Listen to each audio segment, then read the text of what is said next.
combining classifiers and fusion of different modalities.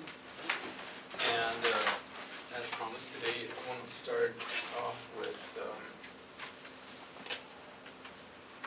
like somewhat of a new kind of chapter, which is mostly deep learning and representational learning. So today we're going to talk mostly about representational learning. And then, oh yeah, so just for housekeeping, so to say, today is the due date for the second iteration of the project proposals, or like project reports, and on Wednesday we're going to do some presentations. So everybody's prepared for that, right? Hey, sorry. Hey, no problem. I need to learn how to skateboard. Need to ask my kids to teach me. Such a great skill. It gets you places. Yeah, of course. When my mom keeps me on the phone for a long time, I can make you then. I have a trick. I call my mom on the train. Oh, okay, that rocks. That rocks. And then when I get too close, I was like, oh, hey, I gotta go. No, she always has like the last couple of sentences. Let me. Let me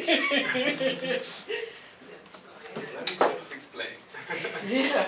I know it. I mean, I'm close to 50, but hey, I just go through. Yeah. No, I think I will have to call my mom until. Probably for don't he doesn't stop. Exactly. No, you never outgrow them. Hmm? You never outgrow your parents. You never, yeah, exactly. And then they continue living in your head if they're gone. So that's it. You're stuck with them. Now the other option is you start bugging your kids. Call me. Yeah, so that's All right. So yeah, we talked about classifier fusion, and we had these different types of approaches that we talked about. Basically, I think the take-home message for multi-classifier systems and to kind of combine them would be through these majority voting and stacking methods, and then we talked about like different methods of like combining those. And this is all kind of late fusion, and then we talked about boosting, bagging, etc. And the difference between those, so that should be kind of a flavor of how multi-classifier systems and ensembles work. We also talked about like ensemble trees or ensemble regression trees or classification trees, and a few other methods. And what I wanted to try to like kind of convey through the course or the class was kind of that there is a need for, if you have multiple classifiers, that you're able to combine the information from these multiple classifiers and like try to learn from the mistakes that some of them make through guaranteeing that there is diversity among the classifiers. You don't want to have the classifiers to make the same mistakes over and over again. Because then there is really nothing that they can learn from each other. So we talked about different methods, different ways to guarantee diversity, and how, for example, boosting and bagging employ these strategies, and how then also at a later stage during the lecture we talked about early fusion, where we combine information from multiple sensors. And so like the diversity from there was guaranteed, or was tried to be achieved through the usage of what we call different modalities or different views onto the data. So where you have, for example, the acoustic information, the visual information, the verbal information, or like maybe a context information separately if you want to understand human behavior. If you are looking at fusion for weather, for example, you want to know about the humidity, the wind, and the temperature outside.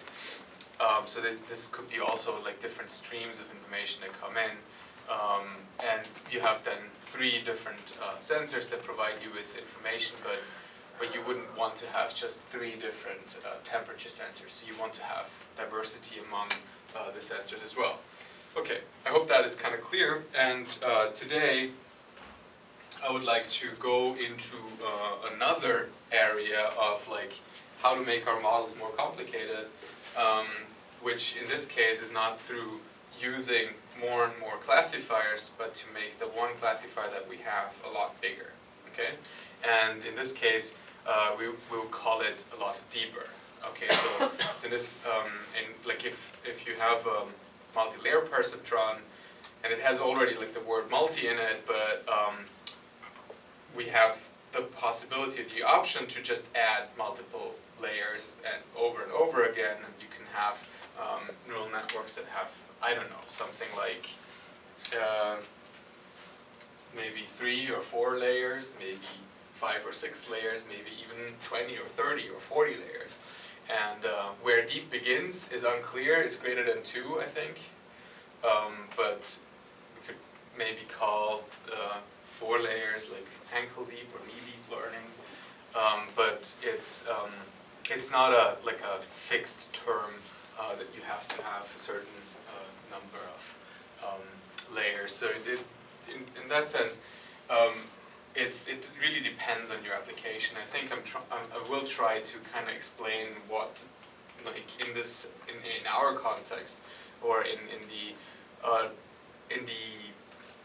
learning of these deep neural networks, what the theory behind it is, and like maybe it can help us better understand like how many layers we would actually need, and what the duties or the goal of each of those layers is. So we're going to talk about that, and I'll try to give examples, and maybe we can better understand what the goal of this is. And I think very strongly tied into this understanding of what each layer's duties are is the concept of representation learning. And wondering, so does anybody know like maybe what I mean with representation learning? And it's kind of like a paradigm shift between what we have done so far, what we've looked at so far, and what we're going to do next, and what like representation learning's most of the time the goals in representation learning are. It's kind of like learning the features automatically. Exactly. That's kind of like the difference. So for now we had classification based off of like a certain feature of a flower petal.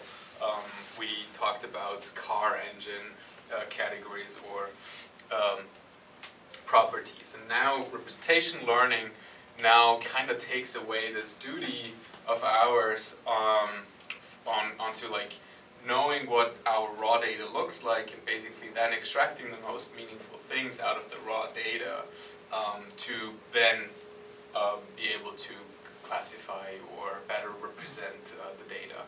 And so that's kind of like the goal of representation learning. And today I brought kind of like a couple of examples, and like one of the most basic methods of doing representation learning.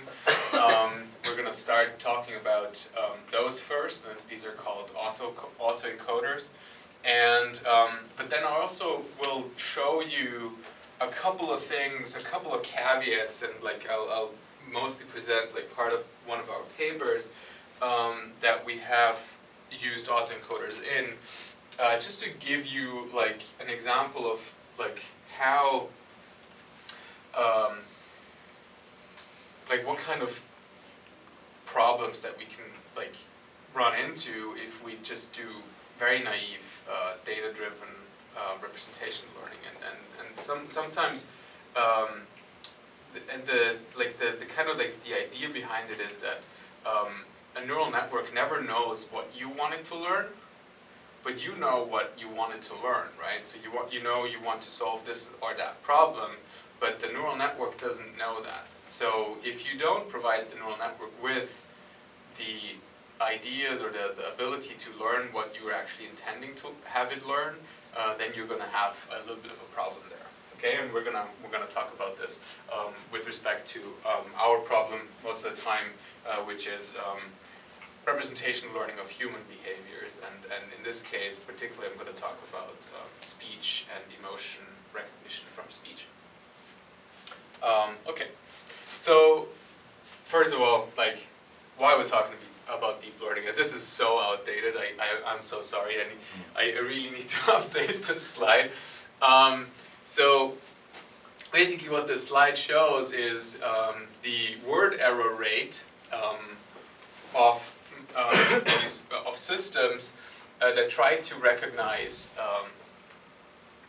what a person speaks.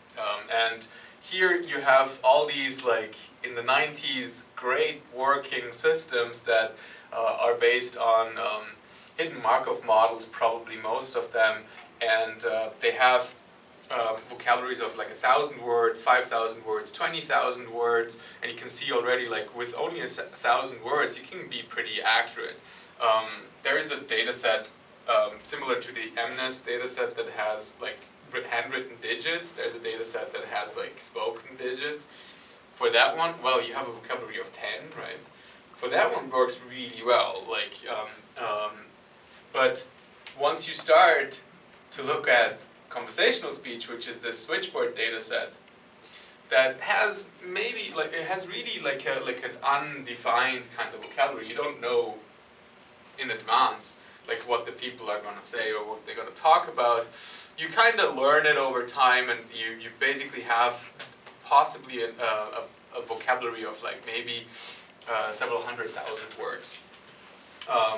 And obviously, like, you don't have all these words appear that many times or that often anyways. So you have often what you call like a Zipf's distribution, where you have the very frequent words super frequent and really, really, really often, but then the words that are less frequent, like, I don't know, malleable or something like that, that comes like up in that corpus maybe like 2 times. And so, and you can hope that one of those times is in your training set, and you can hope that one of those times is in your test set, because otherwise you're basically screwed to recognize it. So there are these difficulties, but however, like, with the growing amount of data that we have, and this is basically like kind of like human abilities, so like 2 to 4% ish, and what we have in this kind of graph is basically we have a static and non-improving performance on these conversational data sets for about a decade. And we didn't get any better until something really drastic happened, and it's basically deep learning. It's our ability to now be able to have the tools in both the sense of the hardware, the software, to actually train much larger networks on much larger data. And that requires us to have, first of all, access to a lot more data, which actually is not that hard, since YouTube and stuff like that, you can just collect data. That's easy.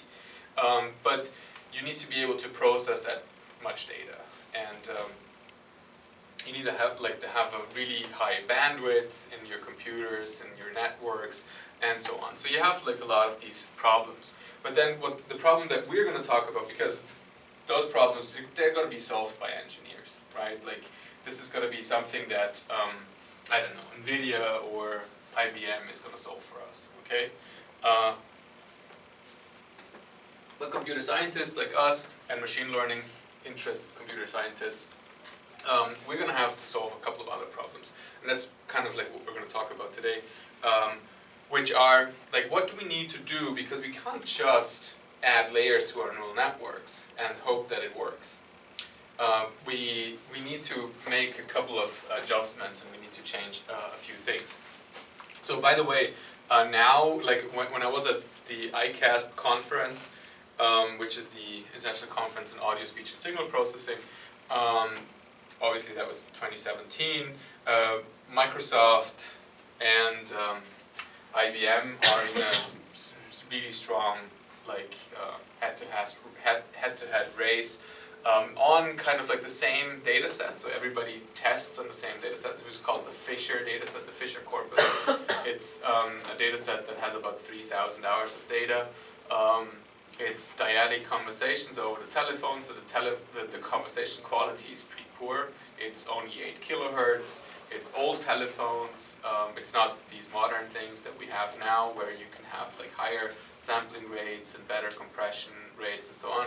So you have pretty noisy data, but they're doing like really well, and they're like even almost kind of like outperforming human performance, whatever that may mean.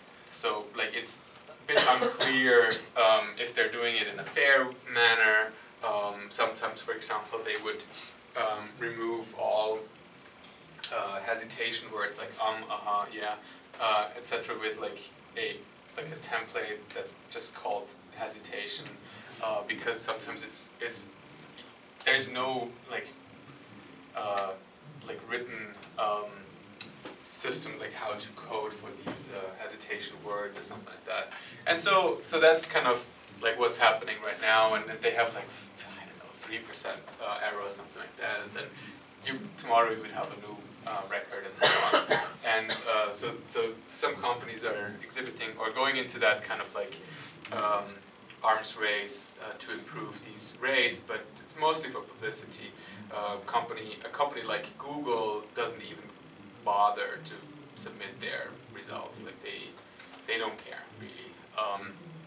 They probably do care a little bit, but they just don't release their performance. And if you try it out, like with Google Speech API and stuff like that, they are at least as good, if not better, than the others as well. And it works on different languages. So we tried it on like French and German and English, etc. And so like it's really, really good. And it's getting at a point where, for example, for me as a person that's interested in human-computer interaction, where we want to have computers to be able to like respond in a smart fashion or understand what the person is saying, it gets to a point where we can actually really use it in like for the virtual human interactions and so on. Okay. Anyways, so to kind of like, and this should not actually be deep learning, but it should kind of like be representation learning. It's more of like a more precise word for it. But basically in supervised learning that we have had so far, we can learn these really interesting relationships between data and like feature characteristics and outputs and classes and so on. But we're often relying on like vast amounts of human annotation, and sometimes you just don't have enough manpower or time or money to get like really strong, good supervised labels. And we don't kind of like want to allocate thousands of hours of data. Bless you. And but what we get if we do this is kind of like the ability to classify like really complex tasks fairly easily.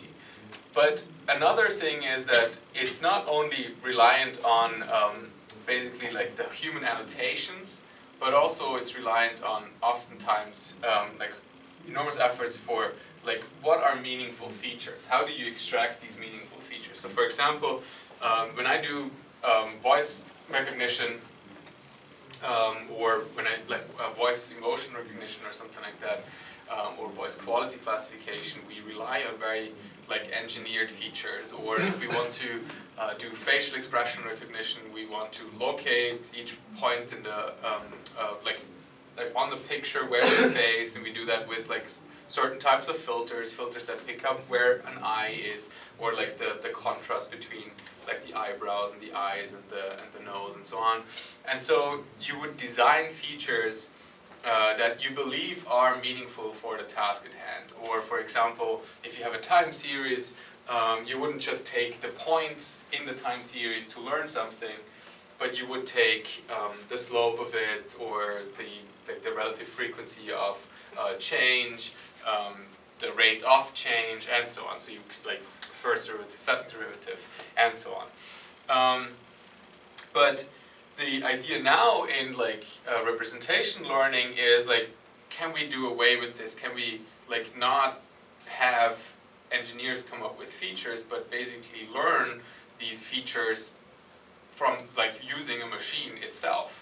And the interesting part there would be, so for example, if you would want to, let's say, do speech recognition with raw data input, you would just put in the wave signal, like the signal that like is recorded from a microphone. And then you would have the system learn and create an output. So that would be called like an end-to-end system, where you go from the source of the data to the output of the data with one single system.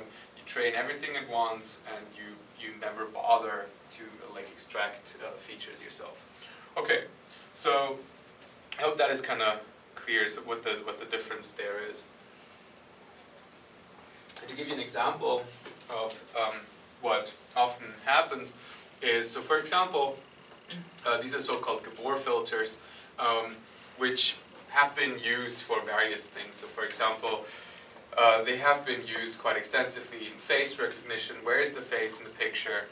But then also like trying to understand what is happening in the face right now. Is there a facial expression? Is the mouth like going up into a smile, or do I have these wrinkles around the eyes, which could be indicating another action unit? These action units are these facial expressions, which is AU6 in this case, and this is AU12, and then you have AU1 with the eyebrow raise and so on. So what the idea behind that is, well, basically you would have a Gabor filter that sits on your eye, right, like right there, or it sits like right here, and now you change the shape, and now you change the kind of like the contrasts in your face, and you would look at the filter responses in these locations, and when you change your facial expression, the filter response for some of these filters would change as well. So like, for example, in this case we have different frequencies of the Gabor filter. So you have high frequencies down here and low frequencies down here. So here you are looking at like broader changes, like maybe the mouth or the eyebrows. And then you have different like angles of changes. So you would see if like does the eyebrow angle change relative to the filter. And you would look at those filter responses, and those would be your features and with which you then would say, okay, I have learned a support vector machine for this localized pattern. I get these, what is it, like 5 by 7 features, and my output would be like yes or no, facial expression has changed or not. Okay, so that's kind of like the idea of handcrafted features that are extracted using some prior knowledge. In this case, we use the prior knowledge that, well, there are gradients in the face, there are contrasts between hair, shades, the eyes, etc., and the skin, or there might be a beard. So if you want to do beard recognition, you want to look at like, is there a gradient change between the cheeks and like the upper cheeks and the lower cheeks, and so on. So these are kind of like these ideas that go into like handcrafting these sorts of features. For acoustic feature extraction, you would look at different stuff, but I think you get the idea. So we put in some engineering knowledge to create those, and then we train a classifier based off of like just a few features. While in deep learning, or like in representation learning, we would not go ahead and like create basically our features ourselves, but we would let the neural network learn the features for us. And so for example, what we would do, we would take this picture here of a woman and load in pixel by pixel, and so this would be a lot larger here. And you would load in pixel by pixel by pixel into the input, or like as input into the classifier or the machine learning algorithm, and each of these pixels now is a feature itself, and that's kind of like the raw image goes into the classifier. And now what the classifier tries to do it tries to learn what are the relationships among these different pixels, right? And you can have, and so the network needs to learn that this is a woman or a person, both if the person is standing here, or if the person is standing here, or if the person stands back there, as well as if that person is a totally different person and wears something totally different, right? But it needs to learn all of these things directly from the pixels. So what does it have to do? Well, first of all, we need to not just look at each pixel separately, but we need to look at relationships between pixels, right?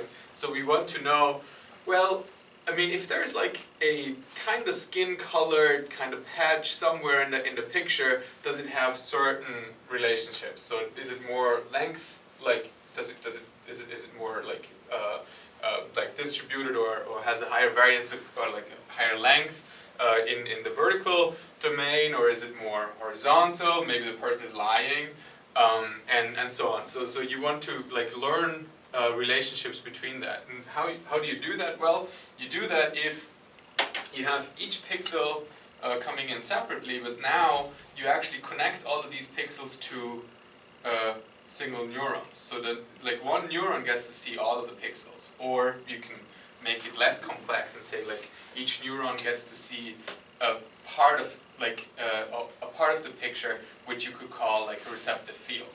Okay? So you have one neuron that looks at just this section here, and then you have one that looks at this section here, and so on. But you can already imagine like, well, these neurons, they need to compute kind of like these relationships among these pixels, and you can imagine we want to look at the entirety of the picture. And this is actually some of the responses or some of the activations that these in an actual neural network that tries to do object classification from pictures actually are learned. And the first layer that actually learns something is learning contrast, color contrasts, and like contrast along like the horizontal or the vertical domain. And so, in fact, those neural networks kind of learn similar things like these Gabor filters are in the first layer. So the first abstraction is very similar to what humans had planned in advance and like put on to the system by itself. So which is kind of interesting. But going on, and you can like recursively imagine that the neurons now need to further and further abstract from what is going on in the picture so that they can learn these relationships between larger groups of pixels and increase their receptive field and try to understand these kind of relationships. And so, for example, here you would, in the second layer, you could imagine that you would start to learn kind of like more complex features such as like corners or round things like a tire or an eye or something. And all of these, again, filters would respond on this image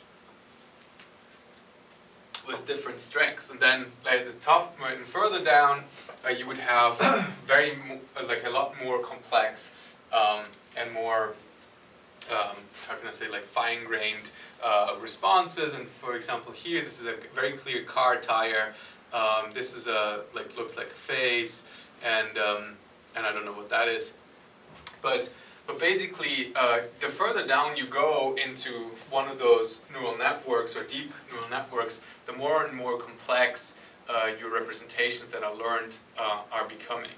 And on top of these most strong representations here, or like most abstract representations, you would then just add like a classification layer that is connected to all of them, and you would try to basically see what features or what class you would then choose as an output.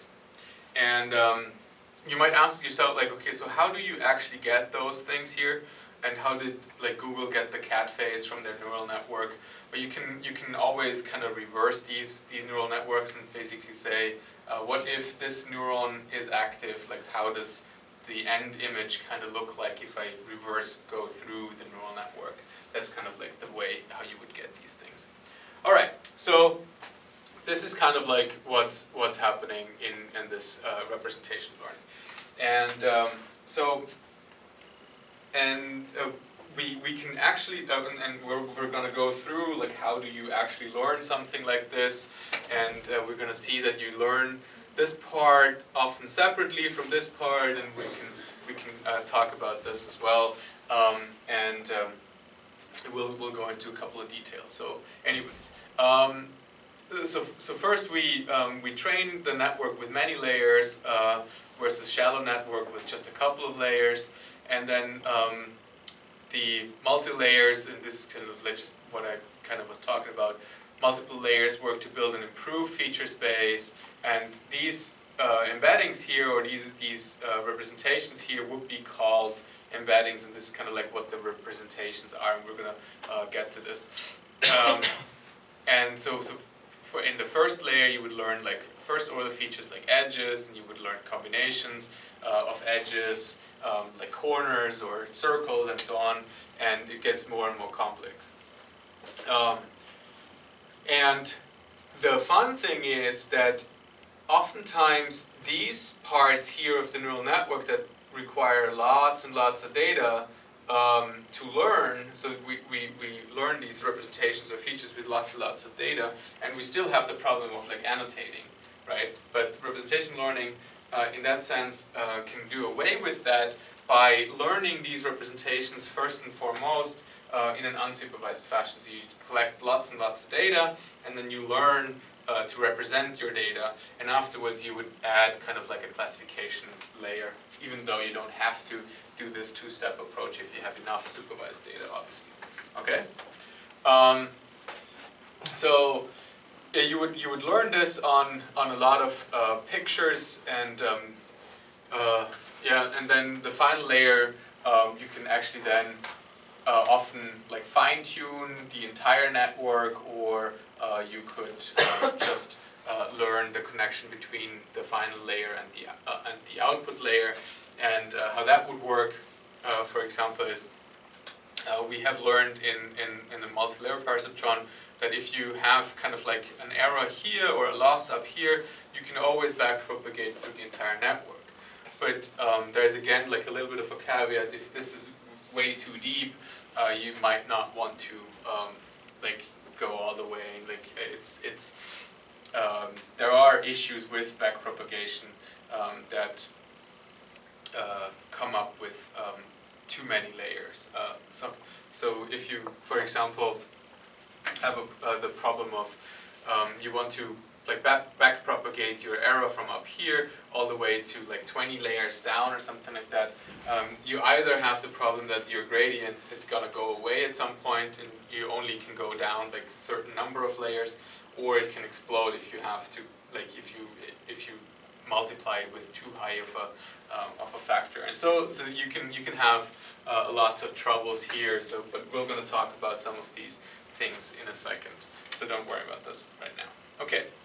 So, so often you would just learn this part here, and we're going to talk about how, like a nice method of learning this part here, and then you would just add a new layer and never touch what's happened here again. So that would be one way. But you can also, if it's not too deep, and if you don't, if you think you have enough data, you can use a small learning rate and then just like slightly adapt your network to your actual task of a data set. But you can for example use and then that's what a lot of people do. I'm not the biggest fan of it, but and you'll see that later on. But what a lot of people do is like they take a pre-trained network that was trained on planes, animals, buildings, people, whatever, and then they use whatever this thing spits out and do, I don't know, emotion classification or something else, right? And so it's kind of, why would you do that? It doesn't really make, it often doesn't really make sense, but it seems to kind of work because that these pre-trained networks learn a lot of very interesting things, but in the end you want to kind of fine-tune or adapt it to your own domain. so that you learn something more meaningful from your data. Okay. So, neural networks so far. Well, and a lot of things stay the same. So for the training of that last layer, kind of everything sort of stays the same. You have an input tuple of like x and y. You want to learn y, and you get data x. And now instead of like getting features x from the picture, you would put the picture into the neural network, push it through that first part of the network, take whatever the outputs are, and use those to train that layer, okay? So you don't really use features anymore, okay? And then you would only have like a layer or two more. So that really stays the same if you wanted to do that. However, if, and so as discussed in our class, the training of these networks is done through backpropagation. So now, if you try to do backpropagation with many layers, you actually have a lot of troubles and a lot of problems. So, couple of problems are the following. So if you have a very huge network and your data is limited, you have like, I don't know, maybe 1,000 images with labels, and you learn this with a neural network that has 1 million units, well, first of all, one of your problems that will always happen is your network will overfit, right? So that's one of the easiest. Then I mentioned if you backpropagate your gradients through the model, well, it vanishes because you always multiply with that learning rate, and it gets smaller and smaller and smaller, and it vanishes somewhere in here, so it would never reach those connections down here, okay? So that's kind of a problem as well. So these would kind of mostly remain as you initialize them, kind of random, and so on, okay? Then, if you have 1 million of these neurons and you have to compute the tangents hyperbolicus, and you have to compute this dot product between the inputs and your weights, and then you have to apply the tangents hyperbolicus, and it's not that easy to do, or you want to do the sigmoidal function and so on, that actually becomes also quite expensive. So you can't really scale those networks either. So what you want to do is you want to simplify the transfer functions as well, okay? So one of the simplified transfer functions is the rectified linear units, or ReLU, which you see here, and they're a lot easier to compute because they're either just 0, if you reach a threshold, then most of the time it's just 0, so everything that's smaller than 0 would just always be a 0, you cut it off, and everything else is just the number itself. So that's a lot quicker to calculate.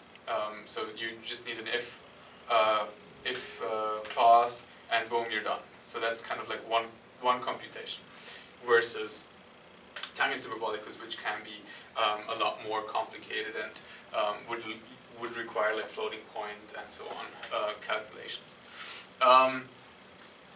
But yeah, so that's one of the issues there. And there are ways to combat, for example, these overfitting problem. And one of the examples there is like, I think a lot of people probably have heard this, but if you have a very large network and you only have like a small number of data, but you don't want it to overfit, you often could use, for example, something called dropout. Dropout layers are basically layers or neural network layers that instead of putting their data into a transfer function that always produces an output, you would just like randomly choose half of the network to always say 0, and then the next run you would, like the next stimuli or like input, you would choose randomly another half of the network that produces zeros, and that's a way how you can kind of like combat the issue of overfitting if a lot of the times you only have access to half of the connections. And obviously sometimes this will be connecting to these three, but then like these two are off, and then the next time this is on, this is off, and so you actually reduce your network, and it's the structure is very like it's a bit chaotic, but you need a lot of training to make that neural network work in the end. So it does not really overfit. And for when you're done with training, you obviously don't do this dropout anymore. You just have the network produce the output properly. Okay. So these are kind of like some of the issues that you would run into if you just like added more and more layers to your MLP. Okay. So like, but if we have loads and loads of data and we want to train a very large network, how do we learn this in an unsupervised fashion? And that's where kind of like the idea of autoencoders comes in. And autoencoders are also supervised, but they don't need labels. And how does that work? Well, it's in the word auto. Basically, you can imagine it as follows, where you have a network that gets X as input, has some hidden layers, in this case it's one single hidden layer, and then it wants to produce X as output. Okay? So what happens is you give it an image or you give it an audio signal, and then you're like putting it through some hidden parts and you want to reconstruct it. What is the easiest way to do that? Well, the easiest way to do that would be to have exactly the same number of neurons in the hidden layer as in the input and the output layer, and you would just train it like an MLP. Well, what would happen? That hidden layer would just learn the identity function and say like, okay, whenever X comes in, I produce X. Okay, so that doesn't work, right? So we have to do a couple of things with this. But anyway, so what we define now is a self-encoder, and we have like the output that we want to approximate is actually the input itself, and now these hidden layers learn abstract representations in the input through a bottleneck. And this is exactly what I meant with you don't want this to learn a trivial representation, which basically just always produces the same thing as input as output, but you would want it to go through a bottleneck that in this case is literally a lot fewer neurons than you have in the input, and then you wanted to create the output. Okay, so that's one way to create the bottleneck here. The other way to create a bottleneck here would also be, for example, to have this dropout again, where you have a larger hidden network or hidden layer, but then you would cancel out randomly always half or like 70% of it and stuff like that. So you would create the bottleneck again. Okay, so this is now hopefully. By training these connections here, you would now learn what is happening in the input. What are the relationships between input pixels or acoustic signals, etc., that help us now predict the input again, but with fewer neurons. Okay, so that's kind of like the hope or the idea of what's happening. So how do you train these things? Because if we want to make this a very, like a lot of layers, we still have the problem of learning these networks, okay? And so one way to learn these is actually to learn them, again, with backpropagation and with the arrow computed between the input and the target, which is the input. What we now do is that we learn these autoencoders actually one layer at a time, okay? And this looks like this. So first of all, we train the first layer here with like the input, this hidden layer, and then the output. And what we do now is we cut off this output layer like this and throw it away. Okay? And now we add another layer and leave this layer alone. And now we learn basically what these weights mean, and then you could remove that again and add another layer. And so you don't have this vanishing gradient or exploding gradient problem. You don't have to backpropagate through like 10 layers. You only backpropagate through one hidden layer, and you would successively increase your layer structure that way. And so what happens now is that this layer is the input layer, and now this one has learned somewhat of an abstraction to reconstruct this. And now what this layer does, it even further abstracts from this layer on what are the different kind of like relationships between our data again, and this one thinks that this is the input layer and this is the hidden layer, and then so through that process you can make it more and more abstract the deeper you go. Okay? So they're consecutively getting with a smaller number of neurons. Yes. Therefore, convolution. At the end, you. No. Convolution is in the input, right? No, you can do that. Yeah. So if you want to use the autoencoder, like you can always like allow the autoencoder to first like go in like an hourglass shape. It goes like this and it goes like that. Yeah, so that's how you would reconstruct it. Yeah. Because this would be the similar problem if the second column is the input for the third one. It would just say the weight is what I get, right? So it needs to. Yeah, exactly. However, there is another option, and we're going to talk about that after the break, which is the sparse autoencoders. Okay. Let's do like a 10-minute break, and then come back in 11. Okay. I'm going to say thank you. I managed it. So I can tell you what the problems are. CUDA has a new, it's for CUDNN, has a new 6.0. Okay. Of course. TensorFlow does not Anything about it. TensorFlow is not aware of the newer version. The list of. So So actually have to, yeah. Of course. So each line has- install the So, 6.1. Dr. Super? And it did not work. Dr. Super, Then I wrote back to so your, Now, I also sent the NVIDIA your results is only as good as your data? tutorial And, for GPU installation of TensorFlow. Then Always. TensorFlow. Okay. Because Okay. But they yeah. are aware of what the problems are.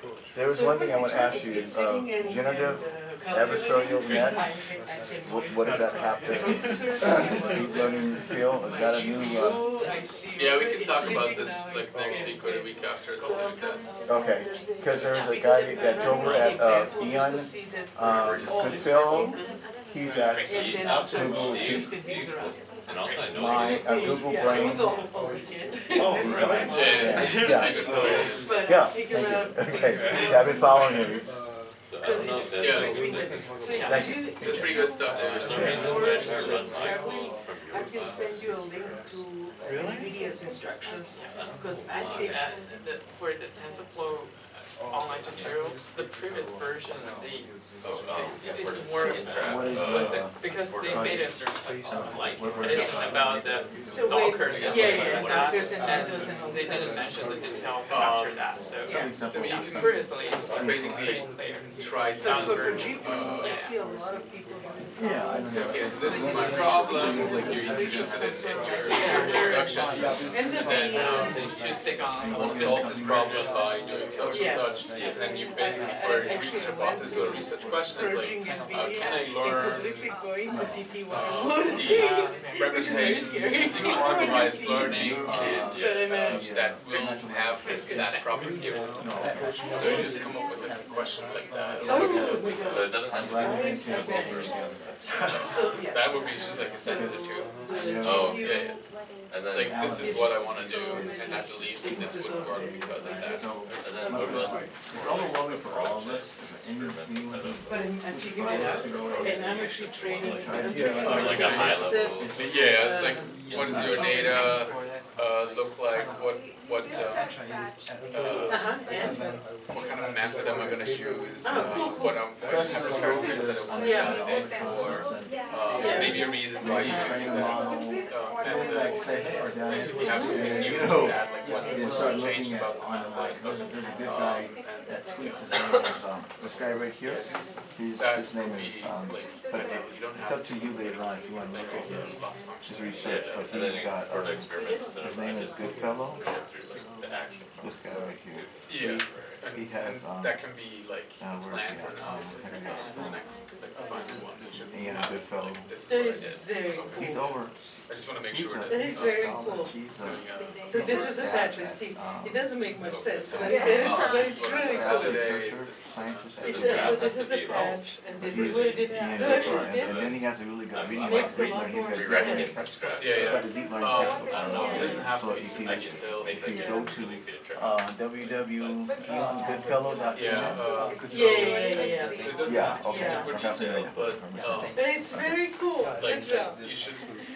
you should. Yeah, some- he has a Put deep all of learning this textbook together, right here. and we need And to he's submit got the it, so I was paper reading it right for here. the In See the that? approach section, okay, these are the It's methods an that academic we book. He's got all the compare, basic So methods that, validated.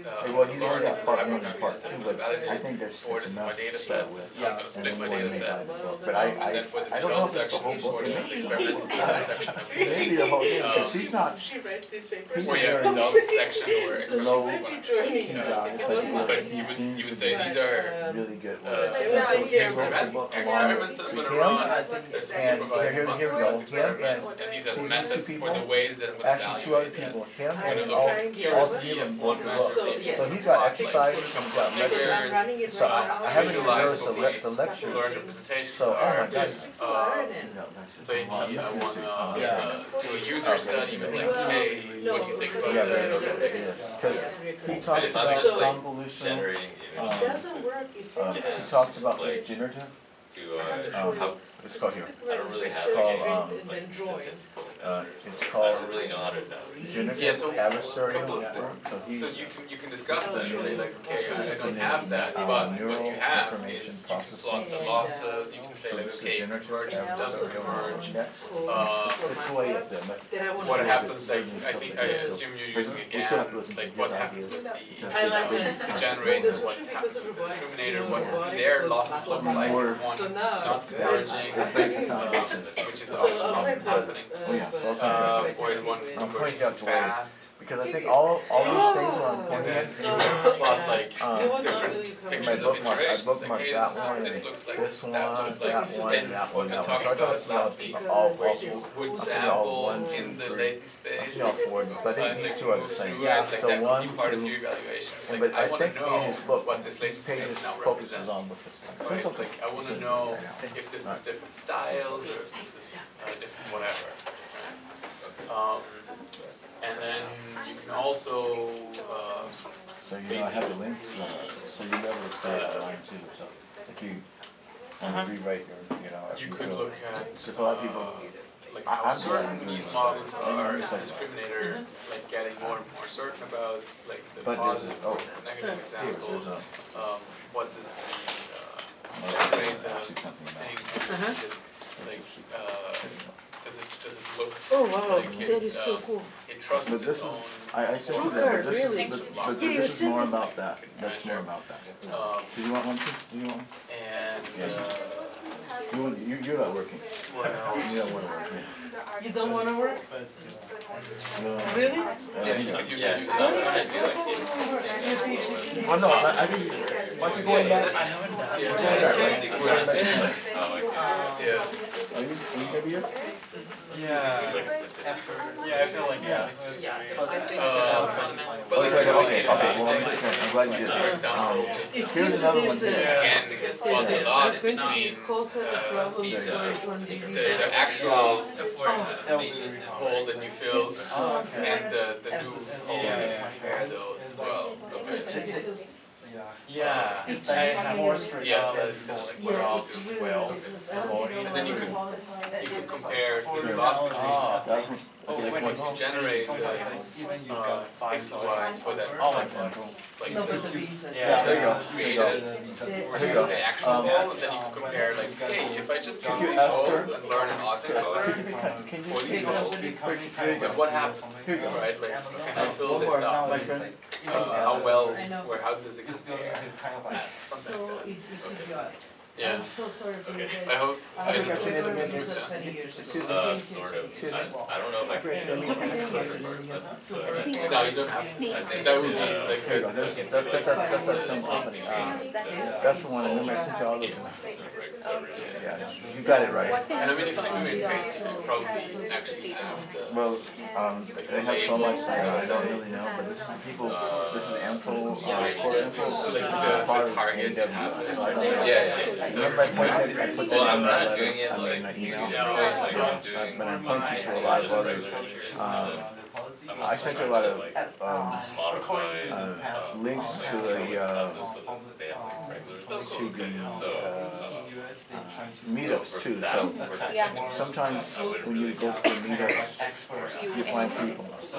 But a lot of times they just sit there and talk and drink, so it's not one of the places you really want to, if you go to the meetings that they, people are talking, most of the time, not just, it's called, sometimes they have a mix-up where they get together and they just sit there and drink and party. And that's I kind was of, hoping to be able to read but it's before the presentation. but when there's But, actually a meetup where they're speaking about something, you'll find some people that are trying, a lot of companies will be asking about the place where they go to, if they're hiring. When I asked data science, and they said they're not hiring for the summer, but in a short few months, they may start hiring again, but I'm trying to, I may get more, but I'll know. like, it should still be. And again, how you can actually see that. I'll remember, I just keep saying it. I mean, if it does, Okay, no problem. I'll try my best. Okay, you went up.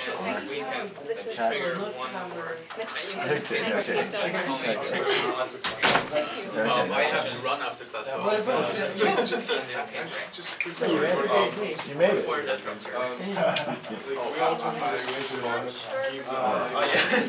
Oh my god. Yeah, you went up. Thank you oh my god. Learn features, yeah. Take it Yeah, that one? take it.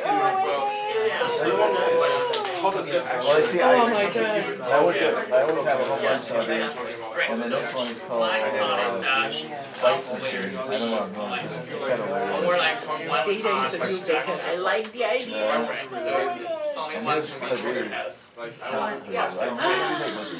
my god, thank you so much. Yeah, they always, Thank you. yeah, they always hand them out and. So if you were looking for an answer that I says, actually this is what the network Amazon learns every Go, the layer, store that I you're wanted. not gonna find it. Deep learning is a black box. That's for Amazon, everybody. Like, I will not be able, or nobody is able to say, this is exactly what's happening. Really? That's why it's kind of like all kind of like question. We're in the middle layers. But then they just write it. I don't know. Assumption. So then we have a cool example later how this representation space actually looks like what is learned from a concrete example. That's AWS, so this is This is speech. and this goes Here's to the Oh, very cool. so But So that I might don't make it I even don't clear. work for Go. Amazon What works happens really Yeah, is, yeah, You don't work for what? Go, the new store.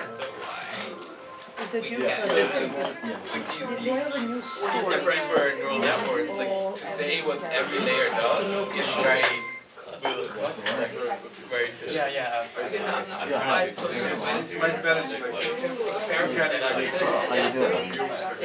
Yeah, so if you wanna Yeah, I'm actually in a class right now, and class not so won't be much over interested in like about noon time. what it learns, use these. But if you wanna really explain to people what's going on, what features are important, what they learn about, Okay, then you would where is bring one?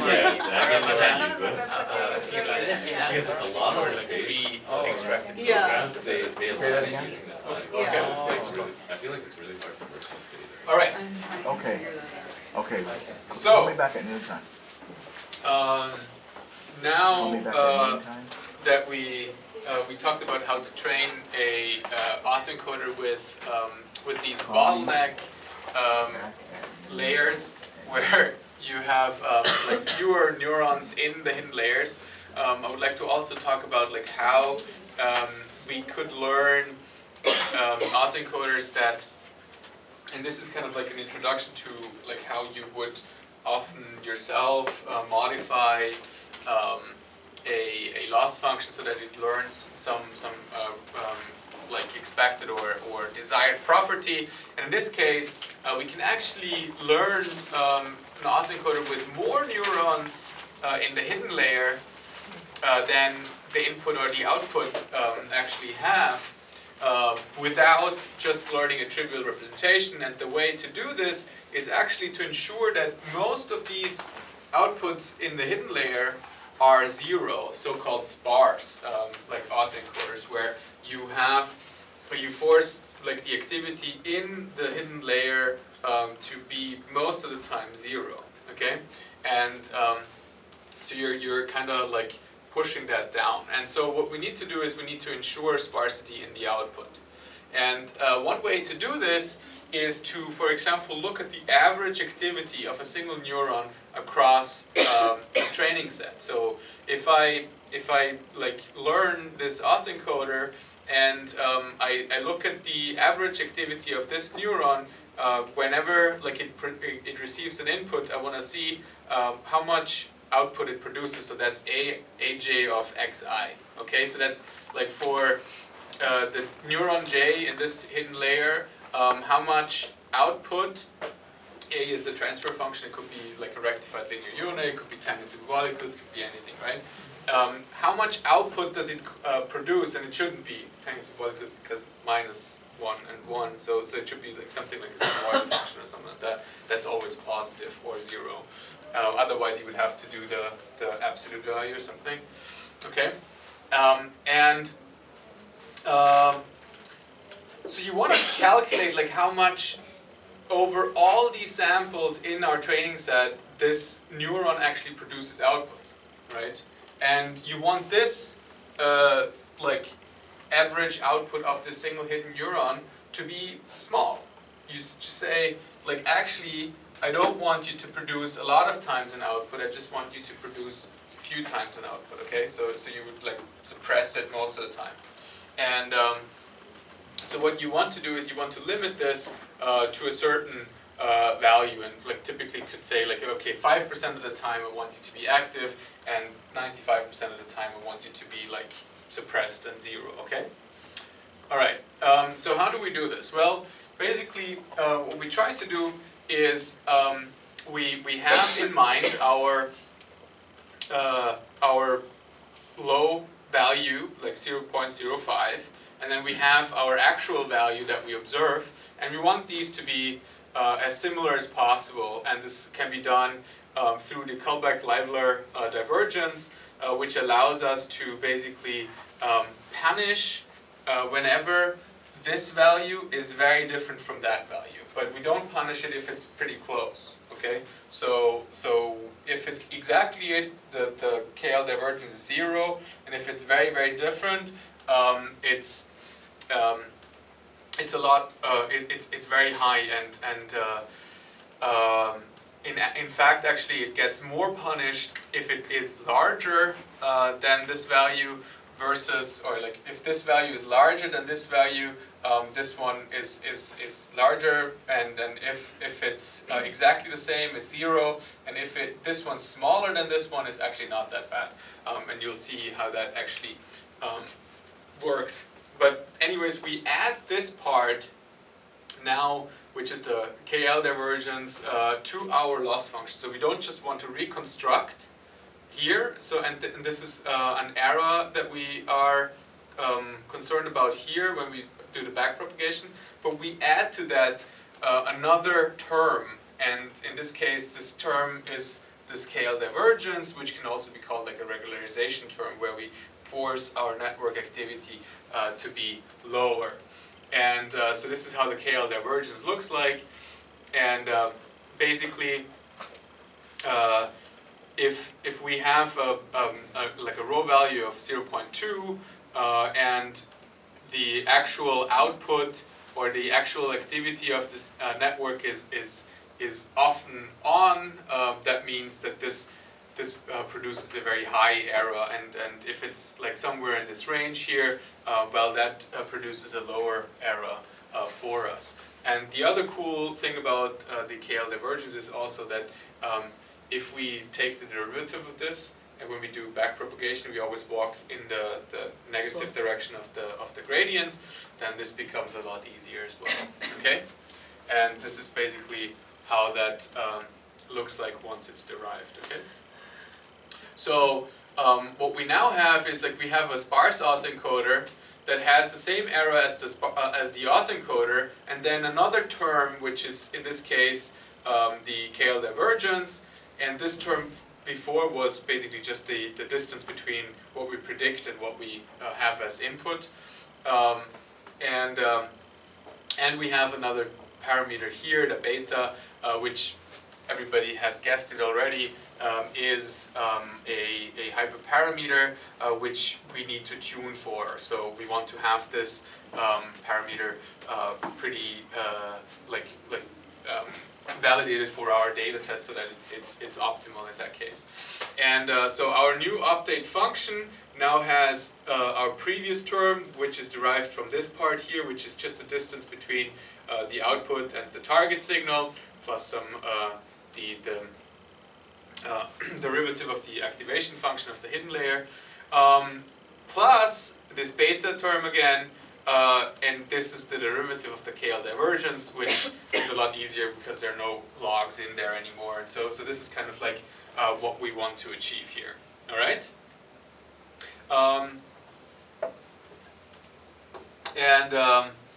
This is one way to basically learn these sparse autoencoders, and you can introduce these different types of like regularization terms for any type of neural network that you want to have. So this is actually kind of like a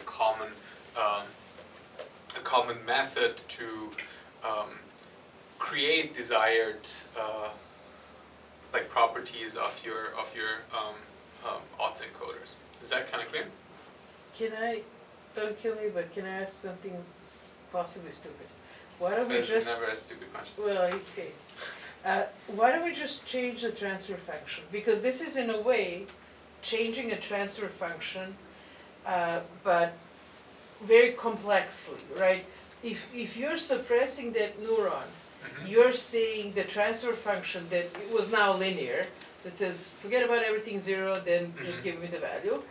Well, what if we shift it and we say 0.5 or whatever, 5, when there is a lot of incoming signals and it ends up being high, that's an important neuron.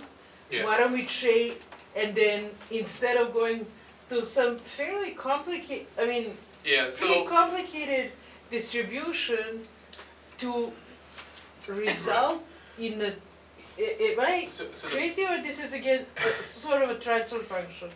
You're not crazy. However, your neural network would find a way to just. So the problem is the following. What you're suggesting is to change the A, which is the transfer function from like a rectified linear unit that has like a threshold at 0 or a threshold at 5 or whatever, and then produces like a linear output divided by 5, probably then, right? Something like that. But the problem is not in the transfer function. The transfer function, in a sense, you can basically choose whatever you want to have there, right? But what the problem is the weights in the connection to the neuron. So the weights can still scale up to whatever, right? And like there's no bound on the weights. So what this achieves is not a change in the transfer function. It's achieving a change in the connection weights. So it kind of suppresses the connection weights between inputs and hidden units. So it scales them down. and it creates the ability to often say 0. And actually, for the rectified linear units, because there are actual factually 0 in like a lot of cases, and then x in other cases, you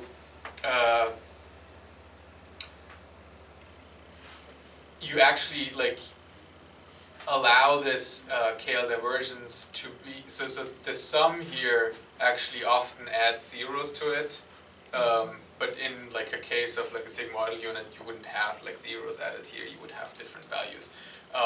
But yeah, so this term just suppresses like the connection weights, and then actually only when you have a super certainty that I think this neuron is essential right now, then it produces an output, otherwise it produces 0. Okay. So that's kind of like the idea behind that. I'll look into, if if I can access that math, I'll look into it because it's interesting.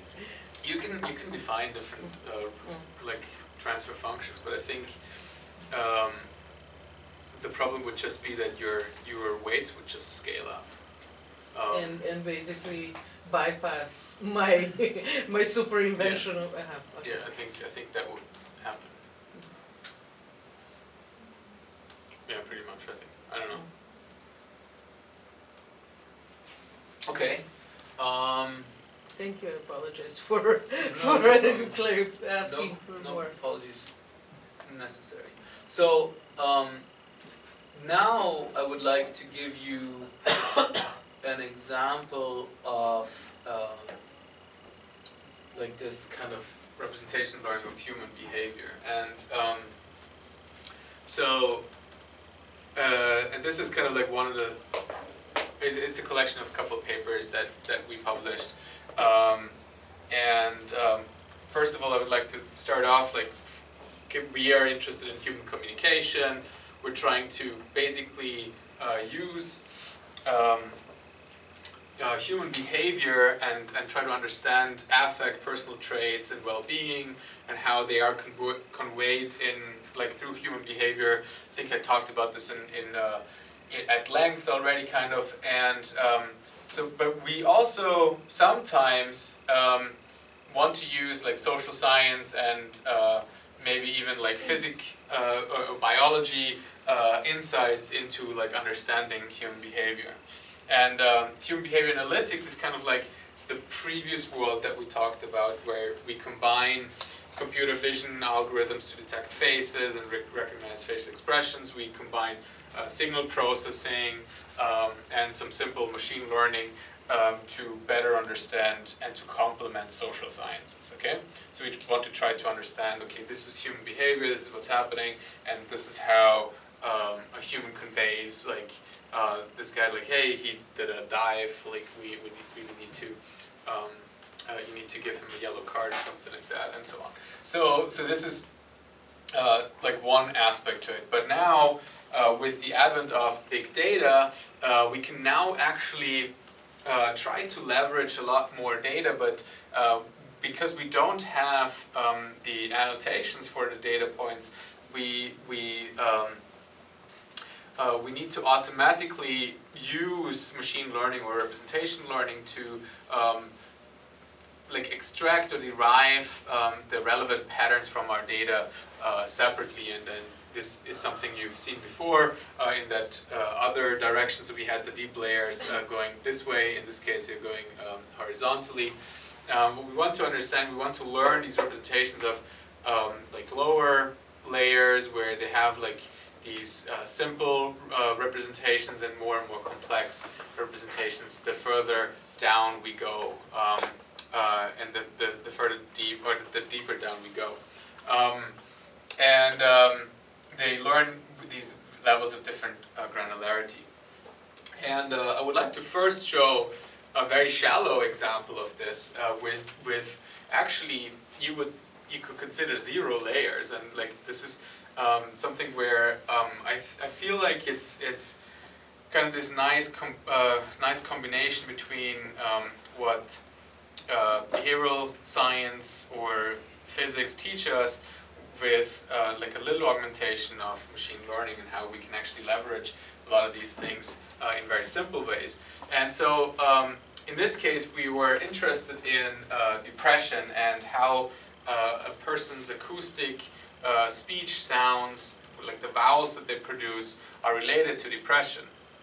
And this was motivated through social sciences, where clinicians often say that individuals with depression sound more monotonous, sound more flat, less expressive, and so on. They mumble their speech, they slur their words. And so we wanted to really see, can we actually automatically derive this through like the use of the so-called vowel space. And it's like, we hypothesize in this case that the reduced vowel space is indicative of mumbled or slurred speech and should be reduced in depression due to psychomotor retardation. So we actually have a culprit symptom in mind, which actually is a quite common symptom in depression, not one of the only ones. There's a lot of symptoms in depression, but this is a very often observed one, which leads basically to flattened affect, less activity, like people don't leave the beds and so on, and they actually have trouble enunciating words. So what we wanted to do is we wanted to look at formants and resonance frequencies in the vocal tract. So we have these locations here where each of these arrows basically marks the first, second, and third formants. And what we want to do is we want to learn a relationship between the first two formants across a large set of data. And what we did is basically just track those formants and try to visualize those. And the idea behind it is that if you change the position of your tongue, you change the formant frequency. So you can modulate the different formants through the position of your tongue. So I, U, A, and so on. Okay, and so we are interested in this one, which is high up tongue, pretty far back, or pretty far front actually. High up tongue, pretty far back, and then this one, which is tongue very, very far down, and so on. Okay, so we want to track those, and these are kind of like trackers that they put onto the person's tongue so that they can better visualize how the shape of the tongue actually looks like. So to see how this looks like is we're interested in the cardinal vowels, which are at these extreme positions of tongue back, tongue front, open mouth, or a closed mouth, or close front with the tongue, and open front with the tongue. So this is kind of like this triangle that we're interested in. And what we do is we get the speech signal, we detect when the person is voicing, we do formant extraction, and then we do some vector quantization, which is basically a k-means in this case. And you can see already, well, if we would do this through representation learning, well, we wouldn't do formant tracking, or we wouldn't do voicing detection. We would have the signal go in, and then we would have one system that produces the output. But in this case, we're actually relying on the actual signal itself, and we want to learn a representation of that signal directly, or these formants directly. And to give you an example how this looks like is basically when we have a person talk for 10 minutes, we observe all these dots, and each of these dots is one of those tongue configurations. And we see, okay, there are some clusters here, there's some wild points in the middle, there's a good range that we cover, and these are the locations where we would suspect the vowels to be at. We cover pretty much that triangular space already pretty cool. Then we can plot into this person's observations, we can plot the reference locations. This is where the mainstream American English vowels are located. These are some additional vowels. We're told we don't have just 3, but we have like 12 or so. And so we plot all of these in here, and these are our initialization locations for a k-means algorithm. And then we try to find for this individual where the locations of his or her vowels are going to be at. And in this case, we see the green triangle for the subject is actually covering the space quite nicely and covers it in a meaningful pattern. Okay, so this is kind of like what we're looking for individuals with and without depression. So this is how it looks like. This actually is also a person that doesn't have depression, but this one's another one that doesn't have depression. And so you can see that we actually cover a wide range of these vowels, vowel locations, and the green triangle is almost as large as the red triangle. And for individuals with depression, we suddenly get patterns like this, where now a lot of the observations are in the middle, where you actually don't have that many vowels. So that's not where vowels are located at. So this representation that we learn of this vowel space, the triangle, gets pulled into the middle. And now we have this much more reduced space if you compare it to the red triangle. And in fact, this individual here actually has depression and sounds pretty monotonous if you listen to them. So this is kind of like what we observed for these individuals. We did this on a very large data set with about 500 videos, and we recorded I think it's 700 now individuals, and we utilized that virtual human that I think I talked about previously to record these videos or to record these interactions. We have some face-to-face interactions as well, but we didn't really use those in this study. But anyways, what we found is, and now this is kind of like also a little bit of a hint, like, hey, maybe somebody wants to do some visualizations with significance and statistical tests in their project reports and so on. Now we found this to be actually significantly holding in our data set, where individuals with depression, D, have significantly reduced vowel spaces in comparison to individuals without depression. We see the same trend, but not significant, no bracket, no stars, for red speech and German language. And we see it the same significant difference in our data set for PTSD and non-PTSD individuals, and then we see the same difference for individuals that actually had been in the hospital and were investigated for, or were like treated for suicidal ideation and suicidal attempts, and these are adolescents. That explains why the size of this vowel space is actually smaller. The problem here is that we used the reference vowel space of kids, which is much wider and like has a lot of high frequencies, but we didn't know, like a lot of our teenagers that we analyzed either were already in puberty or were not there yet or were past it. So we were kind of like we didn't really know how to treat that, but we see the same significant trend again. Okay, and in general, what we want to do is we want to use these representations to quantify what was previously a qualitative observation of like depressed individuals run their vowels together, and we want to actually quantify that now and basically give the doctor a set of like actually objectively assessing a person's vowel space.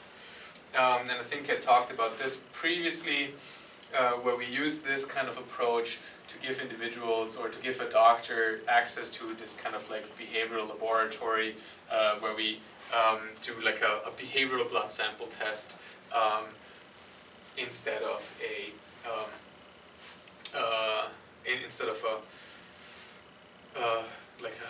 actual blood sample test. Okay, but what I really wanted to talk about is how we use these autoencoders, and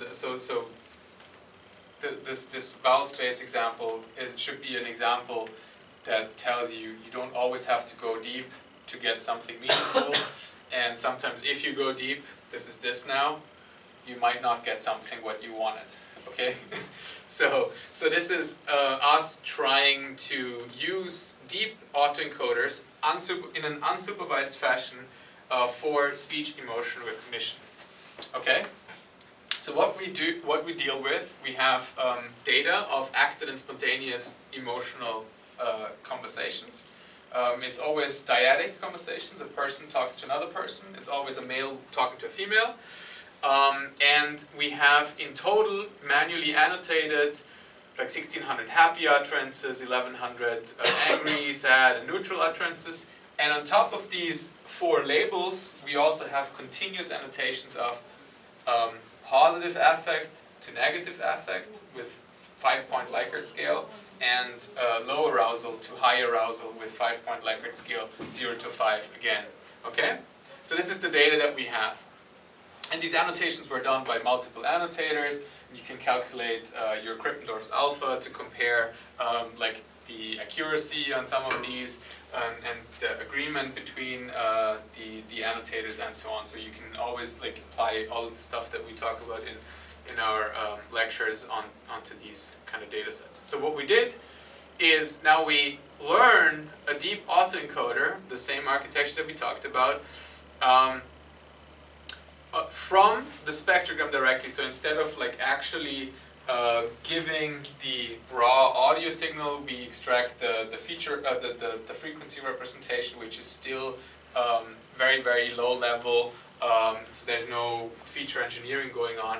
We just transform the signal from the time domain to the frequency domain, which makes it a little easier for us to handle because we don't have to look at time series anymore, but we look at like frequency presence in certain areas of the spectrum.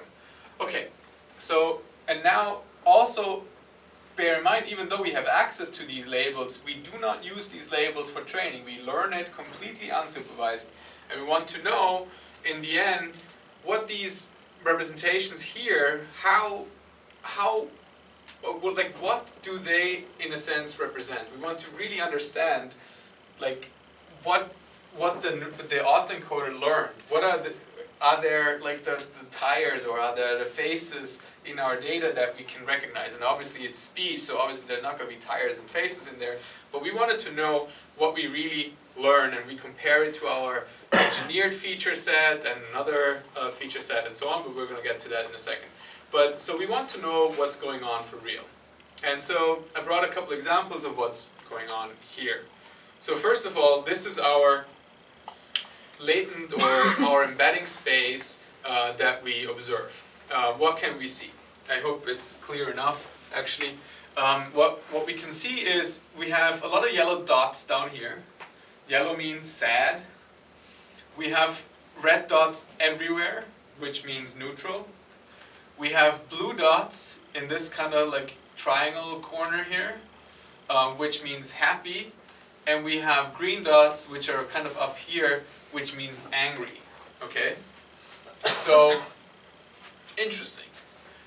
How does that look like if we wanted to plot this as a valence arousal space? So valence arousal space, we talked about it briefly previously, is the following.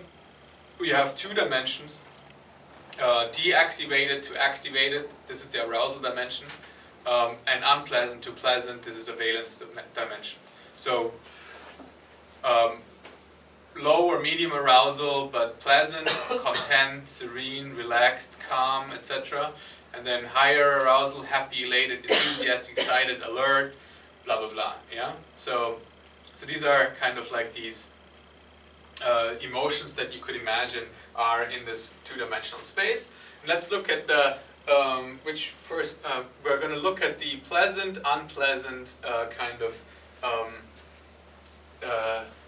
colorings, and we're coloring everything that's pleasant in red, and everything that's not pleasant in blue, and we have like a gradient between the two. And so what we see is that there are a few more red dots up here, but you then see a lot of red dots down here as well, and then you have a lot of blue dots down here and a few more blue dots up here. So did we learn valence dimension, like separation from our data? A little bit, not really though. So that didn't work that well. But now, did we learn arousal separation? And it looks like that there is very dark blue down here, and then there's kind of like a gradient in here, and then there's very, very red, dark red up there. So it seems that there is some gradient between like the low arousal to the high arousal here, and that learned that kind of perfectly, unsupervised, from the data directly. We didn't tell the neural network what to do, and it just learned this. So why did it learn that? Anybody have a clue to that? Is this Tisner? This is Tisney, yeah. Tisner.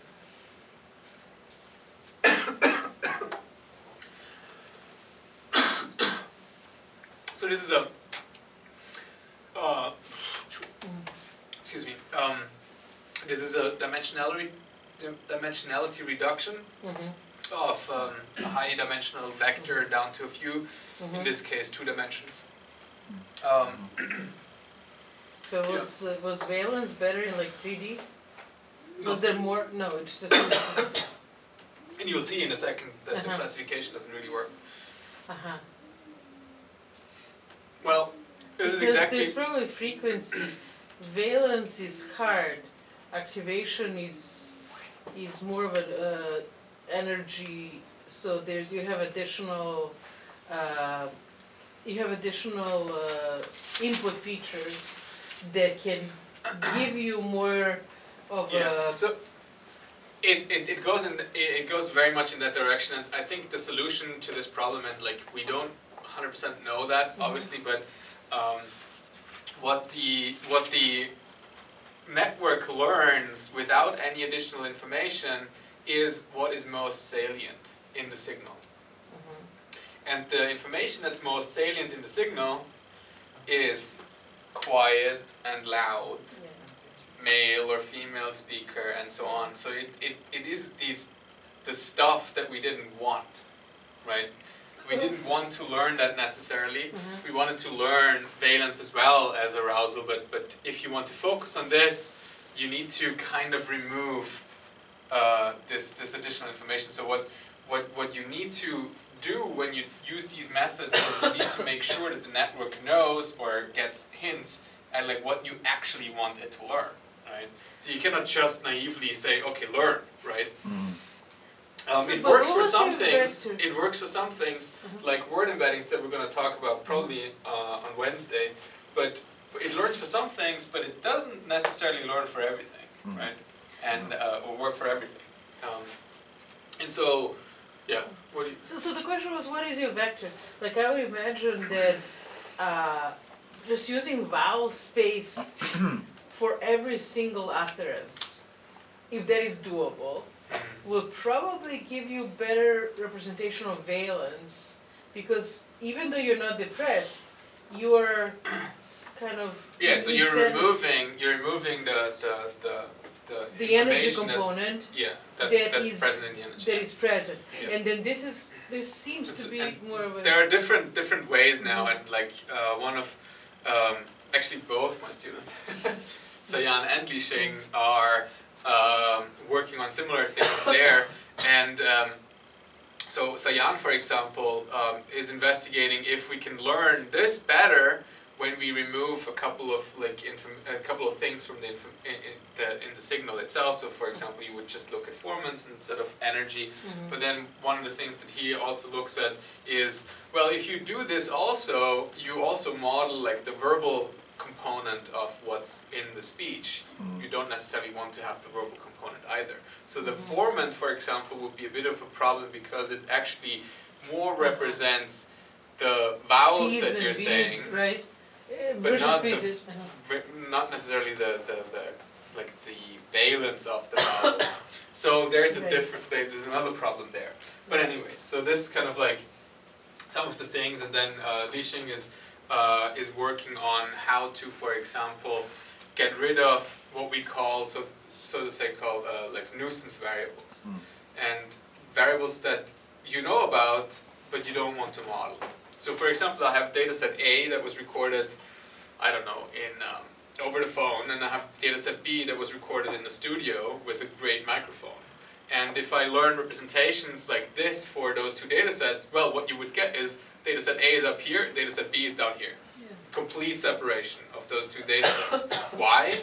because the microphone conditions are different. So what will the neural network learn? The microphone conditions. Yeah, wow. And what you need to do is you need to make it forget about those microphone conditions and learn what actually you want to learn. So there is a lot of stuff, and there's a lot of research, and I think we're probably some of the only people that actually want to deal with this kind of stuff, because other people just don't care. So it would make mistakes that humans would never make mistakes, so, I mean, it would, things that, Yeah, exactly. Like Yeah, if you tell a human, like, tell me the difference between these two data sets, they wouldn't say it's like recorded with a different microphone. They just don't want to pay attention to that. They would say, well, one is about designing a product, and the other one is about emotional conversations or something like that, right? So they would get those higher level differences, and we want to get at those, but it takes work. It is work, and we are working on this stuff. All right, so and this is kind of like the conclusion of the problem here. So we get fairly good accuracy on the four emotions when we compare it to other classifiers. One of the things that we're worse at is, for example, like happy. We're a lot better at angry. We're a lot better at sad, and then we're like again worse at neutral. And this is kind of like what you see in this representation. Angry was pretty decently separated up here in this corner. Sad is pretty decently separated down here in this corner. So we learned something meaningful, but it's not that great. And so we have strong separation for sad, but weak separation between happy and angry. And actually, that's something that gets confused by these neural network approaches that use these naive like data representations or data inputs often. And then, like, I think this is kind of like one of the biggest problems that emotion recognition from speech has. They are very, very poor at recognizing the difference between happy and angry. And if you play this to a human and you ask them, like, is this person happy or is this person angry? They have zero troubles recognizing the difference there. What humans are really better at is recognizing the valence. And they're worse at recognizing the arousal differences.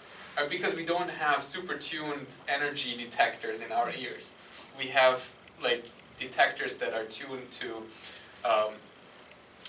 basically affect and like the valence, and like, because these are important for building relationships, right? And these are important to have social interactions. And so what we're trying to do is basically make our networks forget about arousal and make them more attuned or attentive to valence. And that's a big problem for us.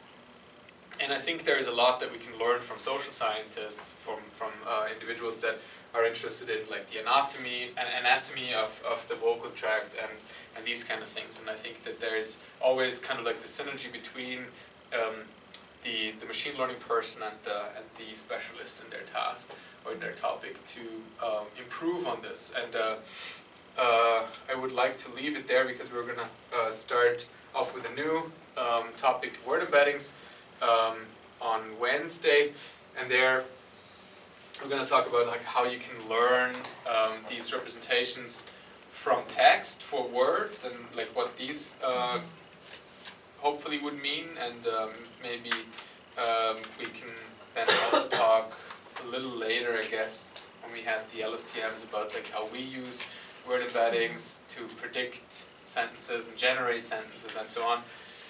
And then after word embeddings, we're going to talk about convolutional neural networks, LSTM after that, and then I think then the semester is over. Oh, well.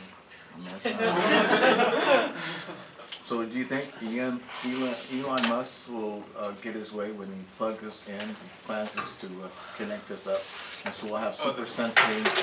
I don't know. I don't even know if I want that. Just a question. Just one.